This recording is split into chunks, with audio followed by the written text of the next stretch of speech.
RRR ફિલ્મમાં મારો role કાપી નાખ્યો. પત્રકારે સવાલ પૂછી લેતા દિગ્ગજ અભિનેતાનું દર્દ છલકાયું. દક્ષિણ ભારતીય અભિનેતા સત્યદેવ ખુલાસો કર્યો હતો કે તે ફિલ્મ RRR નો એક ભાગ હતો. આ વિશે આજ સુધી કોઈ જાણતું ન હતું કારણ કે તેને કોઈએ ફિલ્મમાં જોયો ન હતો. આખરે ફિલ્મ RRR માંથી તેમનો રોલ કેવી રીતે ગાયબ થઈ ગયો? એક ઇન્ટરવ્યુ દરમિયાન કોઈએ તેમને પૂછ્યું કે RRR ફિલ્મમાં કામ કરવાનો તમારો અનુભવ કેવો રહ્યો? પહેલા તો સત્યદેવા સાંભળીને ચોંકી ગયા. પછી તેમણે કહ્યું કે અત્યાર સુધી કોઈ જાણતું ન હતું કે હું ફિલ્મ RRR નો ભાગ રહી ચૂક્યો છું. વાસ્તવમાં જ્યારે ફિલ્મ તૈયાર થઈ હતી ત્યારે મારો રોલ તેમાં યોગ્ય ન હતો. મારો રોલ કપાઈ ગયો.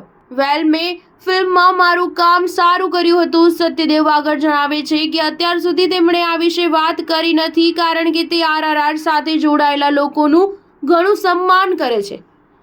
SS રાજામૌલીની આ ફિલ્મમાં રામચરણ જુનિયર, NTR જેવા પ્રખ્યાત કલાકારોએ મુખ્ય ભૂમિકા ભજવી હતી. આલિયા ભટ્ટ અને અજય દેવગન પણ આ ફિલ્મનો ભાગ હતા. આ ફિલ્મે માત્ર ભારતમાં જ નહીં પરંતુ વિદેશમાં પણ સારો બિઝનેસ કર્યો હતો.